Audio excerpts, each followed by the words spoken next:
Can we sit and have a cup of coffee and talk? I have some questions. I want to ponder a few things with you. Are we living lives with fulfillment, passion, purpose, and peace? Or are we living lives in the rat race? The rat race is a term commonly associated with demanding, exhausting, and repetitive actions that lead us to places where we're not getting time for relaxation, introspection, and life enjoyment. So the term rat race, I even call it the performance treadmill. And life is not a dress rehearsal. Actually, we don't get to do Tuesday over. Once Tuesday's gone, it's gone. So not only is life not a dress rehearsal, but it's also has days that are fleeting. And with social media at an all-time high, the greatest battlefield of this century is the battlefield for balance or the imbalance of living in our external world versus living in our internal world, where peace and rest would want to be our foremost thought. As a young mom, I remember when they would say that days are long, but the years are short. And I was thinking, what does that mean? But now I'm watching my young grandsons, and I'm realizing for a mom of young ones, the days are long. And yet, the years just seem to fly by. We live in such a busy society. We're always in motion. Most of us live where busyness is king and productivity feels lucrative. Our schedules are filled to the brim from sunup to sundown. As we run on the performance treadmill, there's just got to be a better way to live, a smarter way to live. And how can we get out of this rat race? How can we live from a place of peace and purpose? How can we actually slow down and yet be more productive? Well, I'm inspired by the life of Jesus, one of the most impactful leaders of all time. He was never found to be in a hurry, running from place to place or group to group. And also, since age brings wisdom, well, actually, age brings experience, and experience brings wisdom. So as I look back on my 5 decades of leadership and my 5 decades of experience, my first decade of leadership was busy as I was working as a petroleum engineer. My second decade, busy building an international marketing company and traveling around the world. My third decade, I was very busy as a homeschool mom of 4. My fourth decade, I was very busy doing women's events and retreats and leading in women's ministry.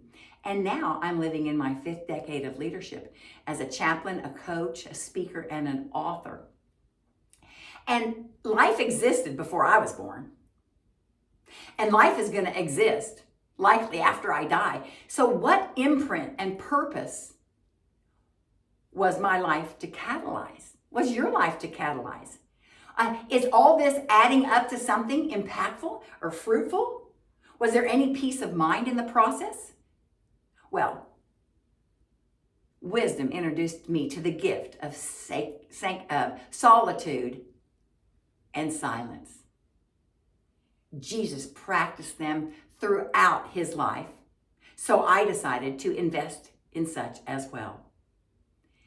It is our choice if we want to live our days from Crazyville or from rest. Years ago, I started developing women's retreats where I invited women away from all the noises and the voices and the choices in the battlefield daily in their minds. And I invited them away just to breathe, to rest, to slow down, for reflection, contemplation, meditation, and to watch the sunset. to actually hear the voice of the one that knits them and knows them, the one that created them fearfully and wonderfully, who calls them a beloved masterpiece and assigned them good works ahead of time so they could walk in them. These times away of silence and solitude were transformative times. But this is not just a Christian idea, but it's one practiced by many successful business leaders. I mean, Ray Dalio, who founded Bridgewater Associates, it's the largest hedge fund in the world. Also, silence and solitude is practiced by leaders of other world religions because there's power in prioritizing and seeking silence and solitude, in stepping away from the busyness, maybe to even accomplish so much more. And we can tap this power by taking a few steps. First off, we have to recognize the value of silence and solitude, because if we don't value something, we will not prioritize it. And then secondly, we have to schedule it. Silence and solitude doesn't just accidentally happen. And not only do we have to schedule it, we have to schedule it alone, and we have to schedule it away from all the voices and the noises and the choices. I love what A.W. Tozier said. He said, if man is to be used by God, then he can't spend all his time with people. And a wise psalmist said, be still and know. Silence and solitude. I've witnessed deep soul restoration in this place. And finally, in order to tap into the power of it, we have to be intentional. And in silence and solitude, it's not like we're trying to empty our mind, because every time I've ever tried to empty my mind, here comes 1,000 thoughts. Here comes the grocery list, or what I should have said to my son last night on the phone.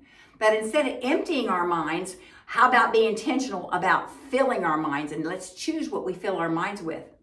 Things like what is good and noble and praiseworthy. Because we do know that there's transforming power in a grateful heart. Let's fill our mind with the fruits of a spirit that lives at rest and from rest. Let's fill our mind with the eternal versus the temporal.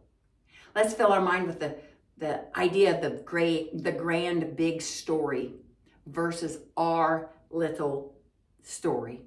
Let's ask questions that peel layers. Heck, I ask God questions and then I wait for his answers. We could be intentional in this silence and solitude to put in an inspirational quote, maybe a praise and worship song. Lots of us who practice this, we practice deep breathing. Slow down our breathing. Consider the oxygen and your breath as it flows through your body. I find that silence and solitude is easier in nature. I mean, when was the last time you sat and listened to the birds, or listened to the wind, or watched a sunset? Leaders cannot lead from chaos and confusion. We cannot lead from the overwhelm. Silence and solitude will clarify our vision, our passions, and our purpose. And if we live from the inside out, and cultivate that inner rest, it will drive our purpose each day. When we live from a rich inner place, it will increase our outer impact.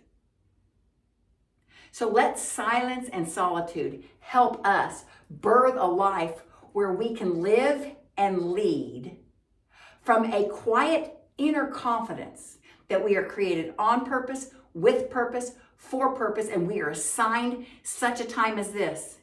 We are each uniquely gifted to bless and serve one another, and our greatest satisfaction is in doing so. There's never been one like you before, and there's never going to be one like you again. You were even signed with a thumbprint. Living from silence and solitude will help you clarify that your life matters.